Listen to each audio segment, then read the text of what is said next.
Hi to everybody. Good morning, Tom. Hey, Hi. Tom. Uh, our speaker today is Vic Amar, who's the Dean of the University of Illinois College of Law. Vic joined the University of Illinois as Dean in 2015, so he's at the beginning of his second five-year term as Dean. Vic is not only a gifted administrator, he's also a very distinguished scholar of constitutional law, the law of federal courts, and civil procedure.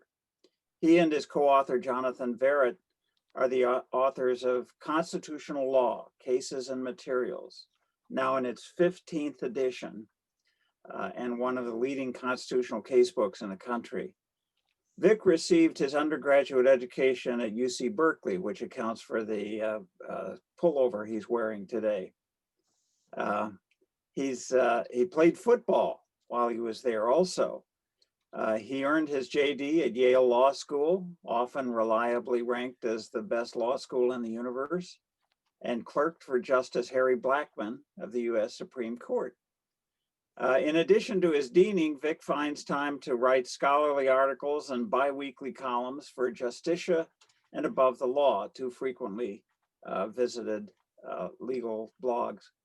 He's a devout fan of sports generally, except inexplicably soccer, and of the Raiders and the Illini particularly. Vic's topic today is the Electoral College, and please join me in welcoming Vic. Thank you so much, Tom. Just one small edit to the bio. Play is a very active verb. I didn't play much football at Cal. I got beat up in practice quite a bit, and for 2.5 years I struggled, but I didn't get a lot of playing time. So I'm going to change it next time to say you were the leading running back. Exactly. Well, we go back to high school. I had some good stats. There you go. Okay, I'll do that. All right. So thank you all for having me this morning. Let me see if I can share my screen. Is that going to? Can you guys see that? There we go. You're all set there. Good. Okay. So as Tom suggested, my topic for this morning is a very timely one, of course, and that is how we elect a president and the so-called Electoral College. Most people, if they're most adults, if they're honest, really, they admit that they really didn't think much about the Electoral College until 20 years ago. So this screen that I have up now is a depiction of the famous 2000 election of Bush versus Gore.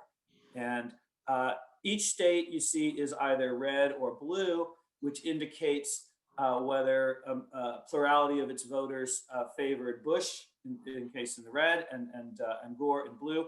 And then the number that's within each state is the number of electors that each state has in the so-called Electoral College. Now, one thing to note right off the bat is there's really no such thing as an Electoral College, in the sense that the electors from the 50 states in Washington, D.C., and they have electors since the 1960s, they never meet in person as a national body.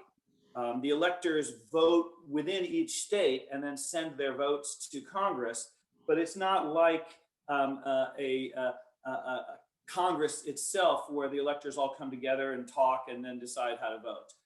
They do their work in each state.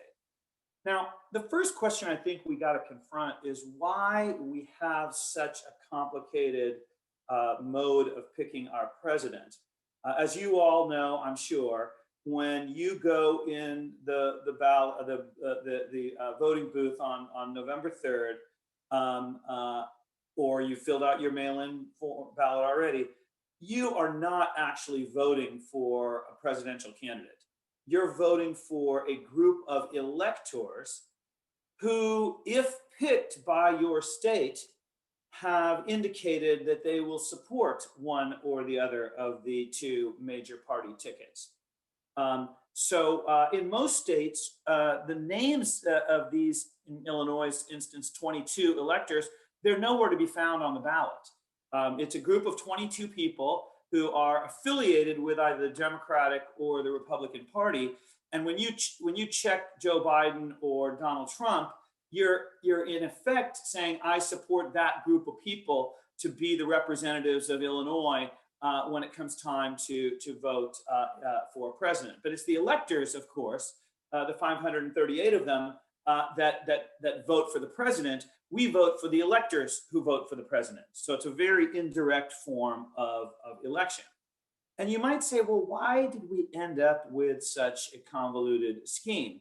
Well, the first thing to realize is that the one mode of picking a president that might have been most natural to the founders is one that they rejected, namely that the Congress that's elected by the people and the state legislatures before the turn of the 20th century, because you remember the US Senate was not directly popularly elected until the late 1800s, early 1900s. And I say late 1800s, early 1900s, for those of you who know that the 17th Amendment wasn't adopted until 1913, because it turns out that many states were already directly electing US senators well before the 17th Amendment. And that becomes an important fact, as I'll explain later on.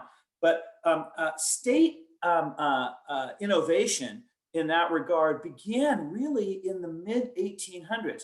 You think back to the very famous Lincoln-Douglas debates, they were debating each other in the mid-1800s with respect to which of them should be selected for the US Senate. And you say, well, why are they holding these road shows throughout the state of Illinois in front of hundreds or thousands of people if it's the state legislature under the Constitution, and not the people directly who are going to pick the US senators?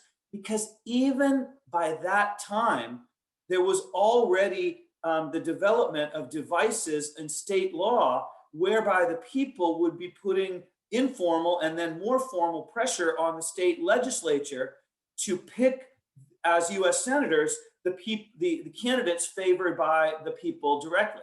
So by the late 1800s, many states had built into their state constitutions provisions that required the legislature to heed the wishes of the voters at the last election. So the voters would express their preference for who should be the senator, and then the legislature was either bound to follow those wishes, or at a minimum, if they didn't follow those wishes, then a designation would be placed on that state legislator's, next to that state legislator's name when he, and it was he then, not she, when he ran for re-election, to the effect that he disregarded the voters' wishes with regard to the US Senate.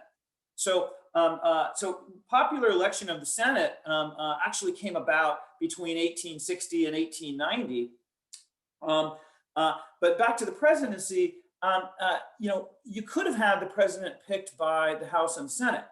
And indeed, that's the fallback provision we have in the Constitution. If the Electoral College does not generate a majority for either candidate, then the election, as we know, devolves to the House of Representatives for the president and to the Senate for the vice president.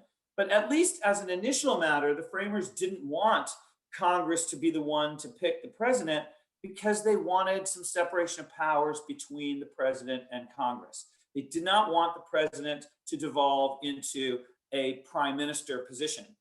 In prime ministerial countries, it's the leader of the party that won the legislature, the parliament, that gets to be the chief executive. They didn't want that because they wanted to develop friction and tension and independence between Congress and the president. They didn't want the president to serve at the will of Congress. That's why it's so hard to impeach a president. That's why we have a supermajority requirement in the Senate to get rid of a president, because we don't like these votes of no confidence that parliamentary systems undertake. So we rejected the idea of a prime minister. Why didn't we just have a national popular election at the outset, the way that we have popular elections for governors in all the states going back to the late 1700s, early 1800s?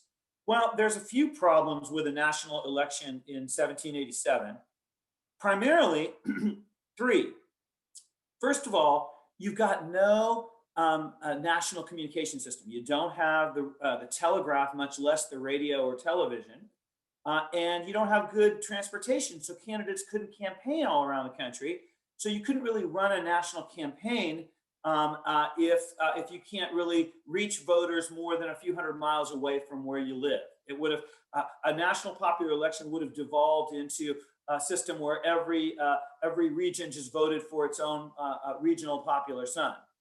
But the third reason, and this is the reason we really need to confront, because the first two reasons, the absence of technology and communication, communication and transportation technology, those problems were really solved by the development of political parties. By the early 1800s, national political parties had formed. And so you didn't really need to know your candidates who were running. You just needed to know which party the candidates were affiliated with, and that would tell you what you needed to know about which candidate you prefer. So you could have voted in a direct national election by the early 1800s once these parties actually came into being. And the Constitution is actually agnostic as to the development of political parties. It does not provide for them in any way, but neither does it deter their development. So by 1800, 1804, we could have had a national popular election, but instead we stuck with this Electoral College method. And for those of you who've seen Hamilton, and I'm someone who actually hasn't seen Hamilton yet, you'll see discussions of the 12th Amendment in 1804, which was a tinkering of the Electoral College. And if they wanted to, they could have easily changed it by then. But the reason that we had it in the first place, or a major reason we had it in the first place, and a reason we didn't change it in 1804, is a reason for much of the Constitution's original design, and that is slavery. So what I have on the screen right now is just the technical part of the Constitution that sets up the Electoral College. It says each state shall appoint in whatever manner the state wants to a group of electors equal to the number of senators and House members that they have. So Illinois has 22 electors, or at least they did in 2000. I don't know if they've slipped down to 21 now, probably, because they have 19 House members and then 2 senators. And here we see the electors shall meet in their respective states and vote for president and vice president. Well, at the Philadelphia Convention, some people did propose a direct national election. Most prominently, Pennsylvanian James Wilson, who was the most well-regarded constitutional scholar of the founding era. He was the smartest lawyer. He was a very prominent law professor, and he was kind of the expert on law per se among a lot of legally trained or professional lawyer founders. But as James Madison told the convention in 1787, if you have a direct national election for president, the South won't join the Constitution. They will not ratify. Why is that?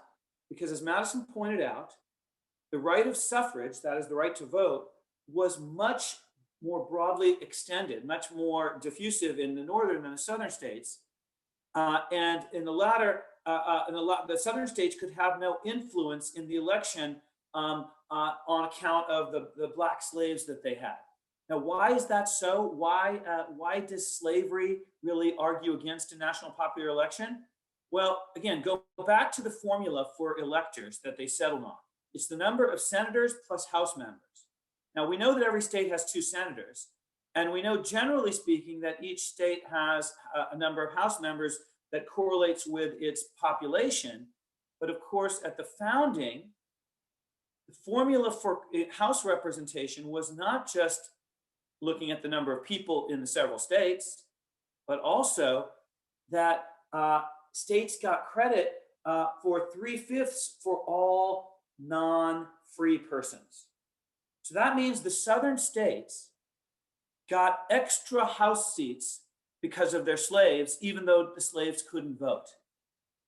To put it in kind of concrete terms, Pennsylvania had more voters than Virginia by about 20%, but Virginia had more House seats than Pennsylvania by more than 20%, and thus Virginia had more electors in the Electoral College, which is what they needed in order to join the Constitution. Otherwise, they wouldn't have.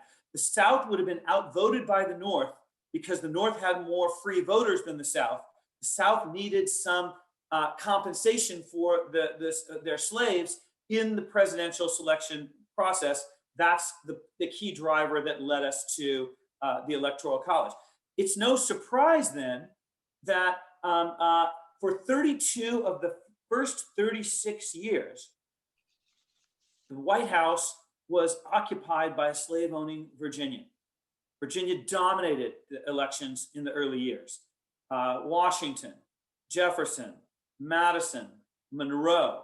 Only Adams and John Quincy Adams slipped in there in that first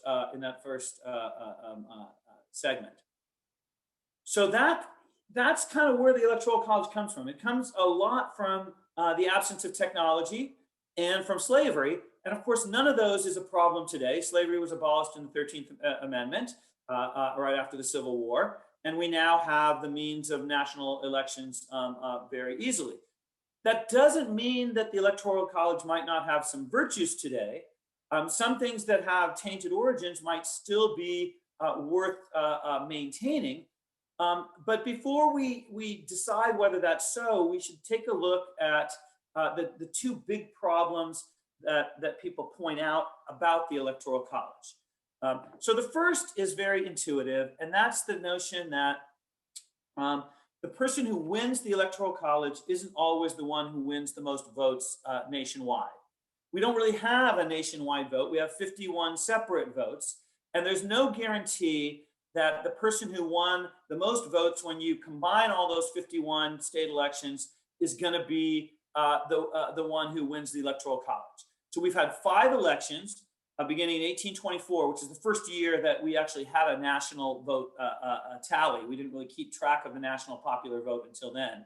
But 1824, 1876, 1888, and then twice in our lifetimes, 2000 and 2016, the winner of the Electoral College lost the national popular vote. Well, why is that a big deal? Because that tells us that votes don't count equally across the country. If the person with more votes loses, that means the votes of some people are counting more than the votes of others, by definition. Everybody's vote counts the same amount, then the person with more votes wins the election. That's the essence of the basic definition of democracy. So the Electoral College is non-democratic in that mathematical sense, that some people's votes are counted differently and more than other people's votes. So that's one big kind of philosophical objection to the Electoral College. Now, as an aside, I should point out that we don't know for sure in 2000 or 2016, for example, whether the person who won the presidency could have won the popular vote nationwide if he had tried.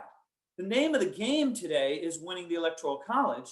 So the strategies that the candidates embrace are built around the Electoral College, not picking up popular votes where it doesn't matter. So let's just take 2016, for example.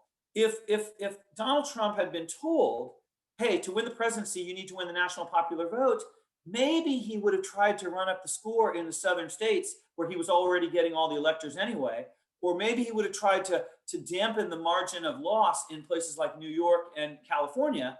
But since under the Electoral College system, margin of victory doesn't matter, the candidates in each state, the candidates don't really have an incentive to rack up a lot of votes for the sake of voting. If you get 50+% of the votes in a given state, you get all of that state's electors because each state has decided to adopt a winner-take-all approach. Save for Maine and Nebraska, the historical anomalies, every state says, if you get more votes than your opponent in our states, we'll give you the entire bounty of electors from our state. Now, as an economist, Tom could tell you why that is so obviously so. Let's take Illinois, and it's 21 electors. If Illinois says to the world, if you come to Illinois and you make promises that really speak to the needs of Illinois voters, and you convince that median voter in Illinois that you're the better candidate and you're going to do better by the state of Illinois, and you're going to help the state more than the other candidate, and you win 50+% of the votes, and your opponent wins 50% minus one vote, so let's just say 51-49, you get 11 electors rather than the 10. We'll divide our electors pro rata, and you get 11 and the other person gets 10. Are you, as a candidate, going to spend much time in Illinois battling for that one extra elector? If neighboring Ohio, or not neighboring, if a regional neighbor Ohio tells you, if you come and win over the median Ohio voter and you get 51 out of the percent of the vote, we'll give you all 20 electors in the state of Ohio, or whatever it is, 16. I mean, it's 20 in Pennsylvania. You have a much bigger incentive to woo over Pennsylvania and Ohio voters if you're going to get the whole bounty than you would Illinois voters if you're just going to get a tiny one extra elector compared to your competitor. So that's why each state, for kind of rational economic reasons, chooses a winner take all. But what that means is the margin of victory in each state is irrelevant. And what that means is the national vote doesn't really determine the outcome at all. The second big and related problem with the Electoral College is it doesn't facilitate much of a national election at all, because so many of the states are predictably red or blue, at least in terms of who's going to get more votes. The margin of victory may not be predictable. California could be anywhere from 65-35 to 59-41 in favor of a Democrat, but you know that it's always going to be more Democrats than Republicans. Same with New York. In Alabama, you don't know how much the Republican is going to win by, but you know the Republican is going to win. So what that means is the candidates have no incentive to spend money on events and ads in all but a few so-called battleground states. So the election doesn't come down to the country, it comes down to a handful of 8 or 10 states. So this grid, this map, shows the number of campaign events that the two candidates held in 2016, Hillary Clinton and Donald Trump, in each of these battleground states. And you see all the action is in Virginia, North Carolina, Ohio, Florida, Wisconsin, and Michigan. And by the way, I should point out that of these 14 and 22 events that were held by the candidates in Wisconsin and Michigan, Hillary had none in Wisconsin and 1 or 2 in Michigan. These were all Donald Trump events. So you know, Biden is not repeating that strategy here. The next slide kind of depicts what the country would look like if the size of a state were determined by the number of presidential events that it hosted in the 2016 election. So there's California, and New York is not even visible here. And look at Ohio, and look at Florida, and look at North Carolina and Pennsylvania. Okay? So for those who want there to be more of a national election, where the candidates speak to the issues that confront everybody and not just a handful of states, the Electoral College hasn't proven to be very good in that way because of winner take all and the so-called swing state problem. The third critique of the Electoral College is that the electors themselves are free agents, and they could end up voting differently than the states that selected them wanted them to. So in Illinois, we pick a group of electors based on the popular vote who have said that they prefer the candidate of the Democrat or the Republican Party. But once they meet in December and actually cast their ballots for the presidency, at least as originally understood at the framing, they could do what they wanted. They were free agents. They were independent actors. And in 2016, there were a handful of folks who did not vote for Trump or Hillary as they had promised to do, because they wanted to throw the election into the House of Representatives because they didn't like Donald Trump. Now, the plan failed, but there were a handful of electors, including in Washington State and Colorado, who had been pledged to vote for Hillary and for Trump, respectively, who didn't do it. So people say, well, wait a minute. Happily, even though there have been a few hundred so-called faithless electors, that's the term we use to describe an elector who has exercised independence and voted differently than the way she or he promised, that could make the difference in a close election. So that's a big problem with the Electoral College. This summer, the Supreme Court decided a case, probably incorrectly if you're focused on the Constitution. But anyway, the Supreme Court said that a state can punish electors who act faithlessly, and they can actually replace an elector who doesn't vote the way she promised and put in there somebody who follows through with the wishes of the voters of the state. So the issue of faithless electors is really no longer a problem given this Supreme Court decision from July. As I said, it was almost certainly wrongly decided as a matter of constitutional law. And actually, I think there was a much easier fix to the problem of faithless electors than states punishing faithlessness after the fact or replacing faithless electors. Right now, the states give the job of picking electors to each of the two political parties. And faithlessness often arises when a party has a lot of wings within it. So if you're a Bernie Sanders Democrat, you may not like Joe Biden that much. And so if Biden is the national Democratic candidate, and you represent a state and in the Electoral College, you may not want to vote for Biden because you never liked him from the get-go. If instead of giving to the political parties the task of picking electors, each state said, we're going to give the task of picking electors to the campaign of the winning candidate, you'd have a lot less faithlessness. There's a lot more loyalty to Hillary Clinton among the Hillary Clinton campaign than there is among the Democratic Party as a whole. So I think there are other ways of fixing the problem of faithless electors than requiring them to live up to their pledge. And of course, requiring them to live up to their pledge poses problems if you have big unexpected events that happen in November or December. What if Trump wins the Electoral College on November 3rd or November 6th when all the votes are counted, but then it turns out his tax returns show that he has been money laundering for the Russians?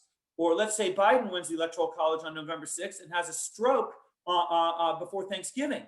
The electors who are bound to vote for those two guys now are in a dilemma. And the Supreme Court's opinion kind of sharpens that dilemma rather than dissolves it the way other fixes, including the one I posited, would have. So in any event, faithlessness is not as big a problem after the Supreme Court decision. All right. What are the virtues of the Electoral College?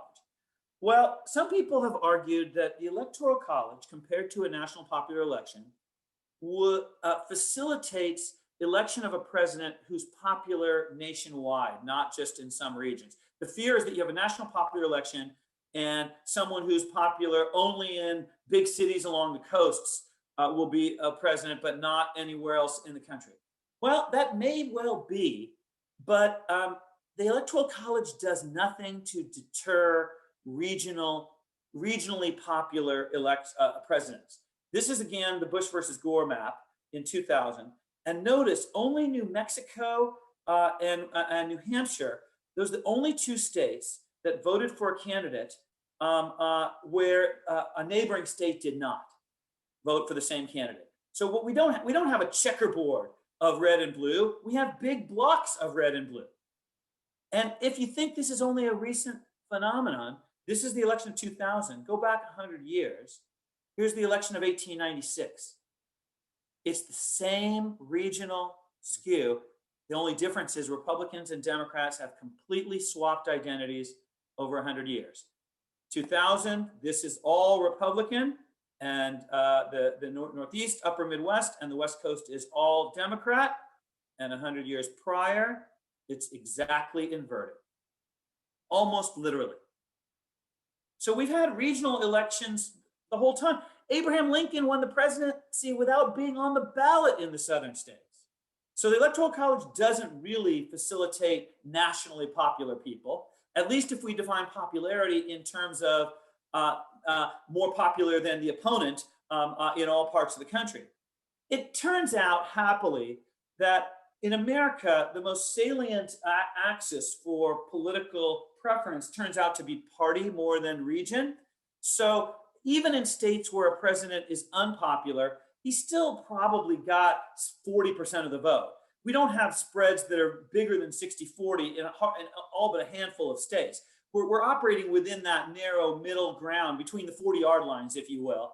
And so I don't think that this regional popularity issue is a big thing to commend the Electoral College. You don't need it because we still have national parties. And that really determines that really dictates that a president will have at least minimal acceptable popularity across the country.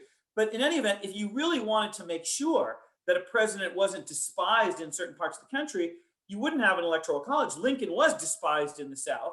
You'd have a system where to be president, you have to win at least 45% of the vote in at least 30 of the 50 states or whatever it is. You just come up with a formula like that. And I hate to stop you. I've got to stop you for just a second because I'm going to have you hold that thought for just a second. I'm going to go ahead and close the meeting, and then we're going to come back because I really want to hear the outcome of this. Okay, I've only got 3 or 4 minutes left, so that's fine. Okay, awesome. If I could, let me go ahead and we'll go ahead and close the meeting real quick. So for folks that need to get to work by 8 o'clock, I appreciate your time and want to keep that going. Remember, we are meeting at Riggs at 5:30 next Thursday, so not a morning meeting. Our speaker for the following week is going to be Sam Banks from Boys and Girls Club.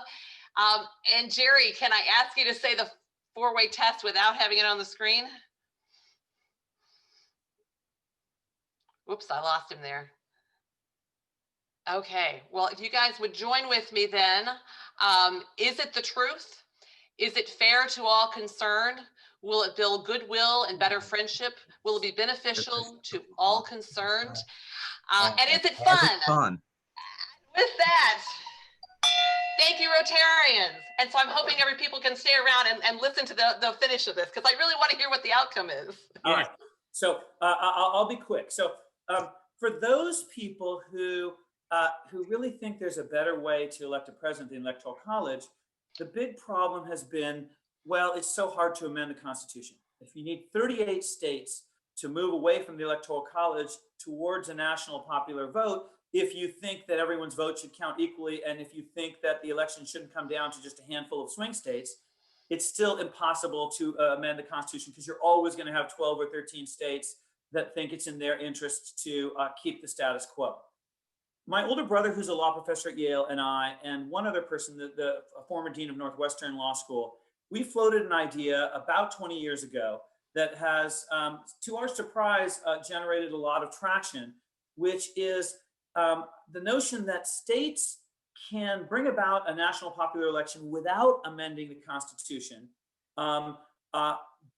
by doing the following thing. Let's go back to the first slide that said every state gets to pick electors however it wants.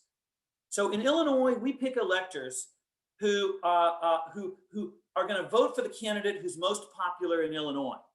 Okay? But instead, if we wanted to in Illinois, we could pick as our group of electors people who are pledged to support the candidate who won the most votes nationally, not the candidate who won the most votes in Illinois. And if only 11 states, if they're the biggest 11 states, agreed to do that, then those 11 large states make up more than half of the Electoral College. So states can, if they want to, allocate their electors based not on who's most popular in their own state, but who's most popular nationwide. And a single state might not do this on its own, but if a state says, we'll do this if enough other states join us to make sure that the national popular vote winner wins the Electoral College, we'd be willing to do that. So right now, 16 states, including Illinois, have signed on to just such an agreement. They're designated here in green. So you got California, Illinois, New York, et cetera. And so you need 270 electors to become president. So you need states that tally up to 270 electors to sign on to the agreement before it can get up and running. And right now, states that total about 196 of that 270 have reached the have signed on to this pledge. So I have a lot of thoughts about how this would work if it gets off the ground. I think it actually will be adopted by enough states in the next decade or so. And then I think Congress needs to pass a law to smooth out some of the wrinkles. And I think we should defer its implementation for at least a decade after enough states sign on, so that it doesn't look like it's a ploy to help Democrats or Republicans in particular.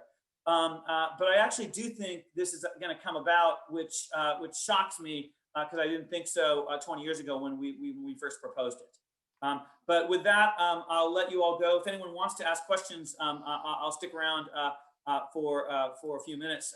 But of course, I know people need to leave as well. That's my spiel for you. So I do have a question. Sure. You mentioned Maine and Nebraska. Yeah. They do something different than the rest of the states with their electoral? Yeah. So what they do is complicated. They say we're going to allocate our electors. So let's say Maine has seven. Let's say Maine has 3 electors, whatever it is. Okay, and they have 2 congressional districts. So what then they'd have 4, I guess. So the 2 congressional districts plus 2 senators would give them 4 electors. Okay, so they would say, with regard to the 2 electors that correspond to the 2 congressional districts we have, we're going to allocate those based on which presidential candidate is most popular in each of those congressional districts. So, so if you win, congressional district number 1, you get the elector that corresponds to that district, and the same as, and then we'll allocate the 2 electors that correspond to the 2 Senate seats we have. We'll give them to the person who won the most votes statewide. So one person will end up getting 3 or 4 electors, and the other person will end up getting 0 or 1. Okay, and Nebraska does it in a similar way. But of course, that really dilutes the voice they have, the clout that they have. They're small states anyway; it wouldn't matter. But if Illinois did that, then you, instead of having 21 go to all one candidate, you'd have a split of 14-7 or 13-8. And that really wouldn't provide as much incentive to the candidates to come really address the needs of the Illinoisans, which is why those states are the anomalous ones. Interesting. One of the problems, I think the biggest problem with Electoral College in general is just the fact that people feel their voice doesn't count. I mean, that's one of the big problems. And, I think the history, as you pointed out, it doesn't function anymore in that regard. And when you only have, the attention given to X number instead of the broad base, right, I think that's a real problem. So and when you have I think you're right. So there's really, let's be honest, our vote never counts in the sense that we're never the tie-breaking vote. But there are 2 big structural features you just identified why people feel even more marginalized this way. One is, the campaign doesn't even come to their town or their state. Mm-hmm. They don't even get to see ads. I mean, I'm shocked I'm seeing more ads in Illinois this time than I saw 4 years ago. And you want to know why that's so, by the way? A pollster, a very sophisticated pollster last week told me that because of market imperfections, it's cheaper to buy a national spot than it is to buy a spot in the states that you want. So if you want to buy ads in Wisconsin, it's better to buy ads nationwide, and they'll run in Wisconsin, but you pay less than if you try to buy Wisconsin only ads. So that's why you're getting more in red and blue states ads now that you wouldn't have in an election where the ad market is working a little bit better. So, but certainly the campaigns ignore so many states. And then you also even know that your vote doesn't even count equal to votes in other people because national popular vote doesn't matter. So that's partly why people feel so estranged from the process. Well, just a quick comment about the Electoral College. Wyoming has more clout than Illinois, for example, per capita. Per capita, and that's true in the U.S. Senate as well. So, you know, the example I like to use is Wyoming has 400 some thousand people and California has 40 million people. So 100 to 1. And yet they both have the same number of senators too. And the reason the Senate is structured the way it is similar to the reason the Electoral College is. Small states wouldn't have joined the Constitution but for the Senate. Southern states wouldn't have joined the Constitution but for the Electoral College. Neither of them is kind of a particularly principled implementation of democracy. They were both compromised to get the thing going. The difference is there's no easy way to fix Senate malapportionment the way there is the Electoral College without amending the Constitution. If you want to amend if you want to change representation in the Senate, you have to amend the Constitution to do so. Most people think. Whereas we've now suggested a way around that for the Electoral College, which is why this has gotten so much more traction than any other Electoral College reform measure in the past 100 years. Really interesting. Yeah. The other thing I just want to say one other quick thing about is the census have any impact on the Electoral College? It does, because the census determines how many House seats you get, and the number of House seats you get determines how many electors you get. So, you know, when Illinois' population goes down, it loses a House seat. That's why I think Illinois has one fewer elector now than it did in 2020. It has, instead of having 20 House districts, it probably has 19 today. That leads to 21 electors rather than 22, or maybe even we only have 18 House districts. I don't even know. Part of me is still a Californian, so I'm not as into Illinois. I voted in Illinois. Although interestingly, I did get a ballot mailed in California at my California residence. Not that I'm going to use it, but it got me and my brother to thinking though. Strictly speaking, if you have a direct national popular election, there's no inherent barrier to more than one state allowing you to vote. I mean, I was in California a good bit of chunk of time this year because of COVID, because my wife is still in California. And so if California says, well, we consider you enough of a Californian to want to participate in our selection of our electors, and Illinois says, well, you're an Illinoisan, so you get to vote here too, there would be nothing to block me from actually registering twice. That's why I said Congress needs to iron out some rules to make sure that people don't vote more than once, and that states don't start allowing Tom's cat to vote, or allow dead people to vote more than they already do in Chicago. Or San Francisco wants to allow 16-year-olds to vote. I think that's probably not wise. But I think you need some uniformity and some standardization. But I will say one other related thing about that. Right now, there's no incentive for a state to want to promote turnout, right?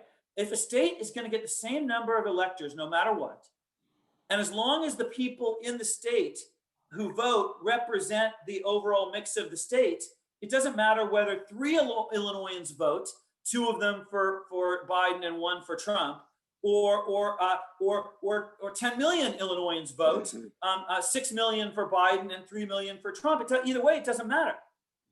With a national popular vote, every state will have an incentive to encourage its people to vote, because the more people you have that vote, the more say your state has in the national denominator.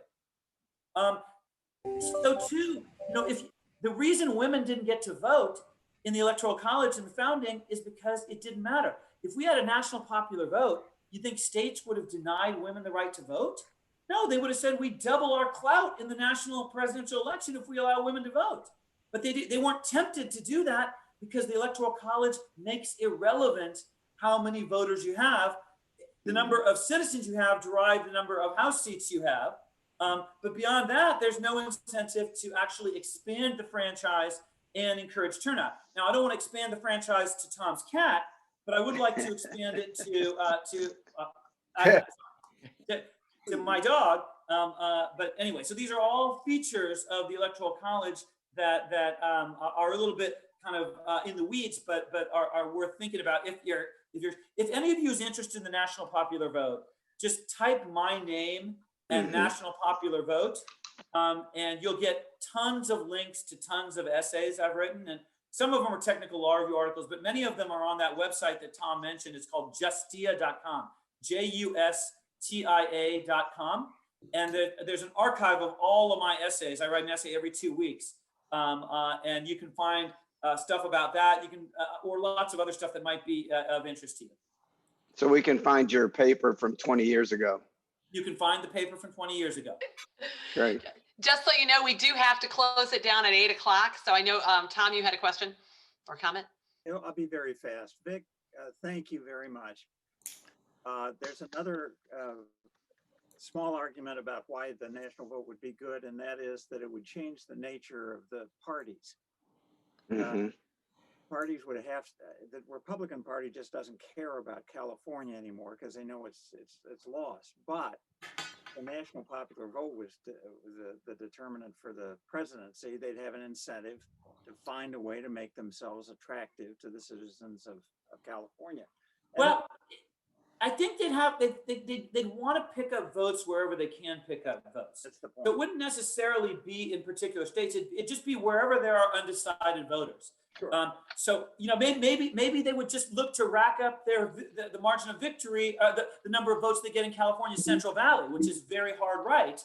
Yeah. So it's not clear to me it would move the parties to the center, but it would incline parties to go wherever the voters are. Now, that scares some people because they think the undecided voters are in the big cities and not in the small rural areas. I don't know whether that's true. There's a lot of undecided voters in areas, and with technology now, you don't have to visit every place. You can television, radio, Zoom, etc. So it would definitely change the dynamics of the campaigns. I don't know how much and in what particular directions. Of course, the primary elections are really what determine kind of, the candidate you pick. And then at least historically, people have always tacked to the center, but not so much these days for a lot of reasons, because the money comes in on the margins. So that may not change.